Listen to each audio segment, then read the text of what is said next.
బొకేలు ఇస్తూ ఉండేవాళ్ళు. అట్లాంటి మనుషులు ఇవాళ ఒక ఆయన మంత్రి, ఇంకొక ఆయన బ్రాహ్మణ కార్పొరేషన్ చైర్మన్ ప్లస్ మొన్నటిదాకా ఎమ్మెల్యే, అదే ఇప్పుడు ఎమ్మెల్యే సిట్టింగ్ ఎమ్మెల్యే 2 సార్లు గెలిచాడు. ఏంటి అలాగ ఏంటి వాళ్ళ ఆర్థిక స్తోమత కూడా మాక్సిమం టిఫిన్ పెట్టించగలరు అంతే ప్రెస్ మీట్ లో, అంతకు మించినటువంటి వాళ్ళు కాదు.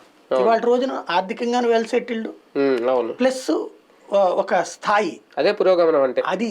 అట్లాగా కొంతమందిని మనం తయారు చేయగలగాలి. చంద్రబాబు నాయుడు గారితో సమస్య ఏంటంటే రిచ్ కాకపోతే ఆయనకి ఆనరు. అంటే రిచ్ కానివాడు కార్యకర్తగా కావాలి ఆయనకి, రిచ్ అయినోడు మాత్రమే అర్హుడవుతాడు. అసలు మనీ పాలిటిక్స్ అన్నది ప్రారంభించింది చంద్రబాబు. మొట్టమొదట 50 రూపాయలు ఇవ్వటం 1996 పార్లమెంట్ ఎన్నికలకి 50 రూపాయలు ఇవ్వటంతో బిగిన్ చేసి 98కి వచ్చేటికి 100 రూపాయలు చేసి 99కి వచ్చేటికి 500 రూపాయలు చేసి అట్లా డబ్బులు పడేస్తే గెలుస్తామనేటువంటి ఆరంభ సూచిక ఆయన చేశారు. ఆ ఇంపాక్ట్ ఆయనలో ఇక అలాగ డబ్బులు ఖర్చు పెట్టాలంటే పార్టీ ఇవ్వడం కంటే కూడా డబ్బున్న అభ్యర్థిని పెట్టుకోవడం బెటర్ అన్నటువంటి కాన్సెప్ట్.